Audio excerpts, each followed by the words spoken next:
جہالت، دولت کی تمنا اور شہرت انتہائی خطرناک مہلک موذی امراض ہیں۔ دنیا کی جنگیں بھی اسی پہ ہوتی ہے، دنیا کے جنگیں بھی اصول بھی اسی پہ۔ ہوس ملک ہے، ہوس ملک گیری ہے، دیکھیے کہاں سے ایک بندے کو اٹھایا ایک ملک کو تو کہاں پہنچا دیا۔ ہوس ملک گیری یہ خلائی چکیاں چلتی رہتی ہے۔ اور اب پروردگار عالم فرمایا وَآتُوا الزَّکَاۃَ، زکات کرو، زکات ادا کرو۔ کیا مانا کہ خود تمہاری اگر مانگ میں کچھ کمی رہ گئی ہے تو دوسرے کو کچھ دو وہ تاکہ کہے جا تیرا بھلا ہو جائے، جا تیرا کیا ہو جائے۔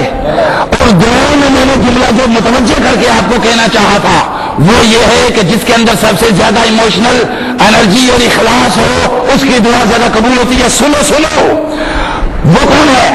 دنیا میں کوئی رشتہ ایسا نہیں ہے کہ جس کی دعا براہ راست پروردگار عالم سن رہا ہو۔ دنیا میں صرف ماں کا رشتہ ایسا ہوتا ہے جس کی دعا اور قبولیت کے درمیان کوئی شرط نہیں ہوتی۔ آپ کو سمجھ آئی؟ مائیں اگر موجود ہیں تو سار اٹھا کے چل، مائیں اگر موجود ہے، موسیٰ کلیم اللہ سے بھی یہ ہوا، پہلے جایا کرتے تھے رب سے کوہ طور پہ ہم کلام ہوا کرتے تھے، کچھ ناز کی باتیں ہوا، نیاز کی باتیں ہوا کرتی تھی، کچھ ناز کی باتیں بھی کرایا کرتے تھے جا کے، کچھ باتیں پیار کی، لاڈ کی، مستی کی، جیسے کہتے لوگ دوست کے پاس گیا، کچھ باتیں کی، کچھ پیار کی باتیں کرائے، کچھ اور کر دی۔ پروردگار یہ کر کیوں نہیں کرتا، کیا ہو جاتا تیرا؟ جیسے اقبال کبھی کبھی کیا کرتے ہیں، علامہ اقبال کی شاعری پڑھیے، اس میں کبھی کبھی وہ حالت نیاز میں ہوتے ہیں، کبھی کبھی حالت ناز میں۔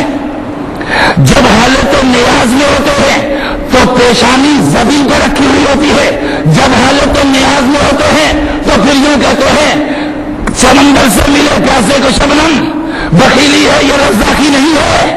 تو معلوم حالت نیاز کا جو کلام ہوتا ہے وہ ہوتا ہے، وہ درجہ محبوبیت میں ہوتا ہے، وہ درجہ ہے جب خدا کا تو محبوب بن گیا، پھر تیرا کلام حالت نیاز میں بن گیا، پھر رب محسوس نہیں کرتا جو تو کہتا رہے۔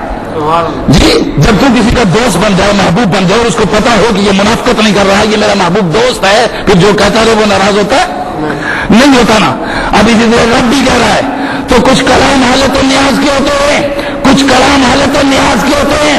حالت نیاز میں جو کلام ہوتا ہے وہ اور ہوتا ہے، وہ درجہ محبوبیت پہ ہوتا ہے۔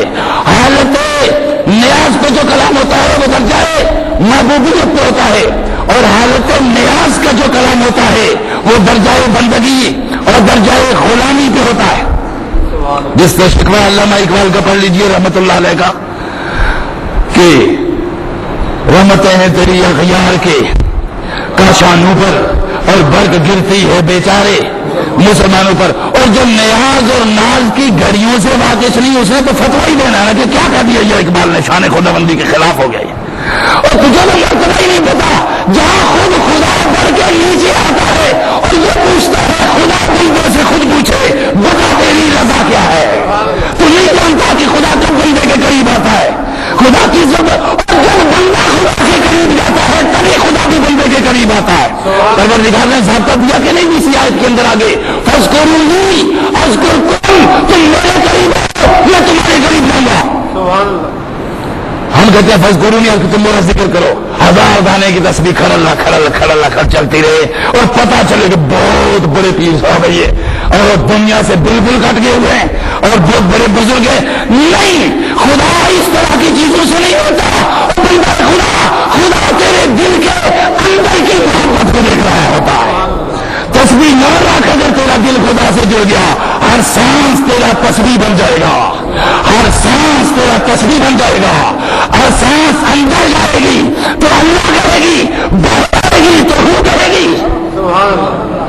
اور یہ سانس تیری جب دل میں جب آپ غور کرے گا تو 24,000 بار تو لیتا ہے سانس، یہ ہے دھیان۔ اس کو کیا کہتے ہیں؟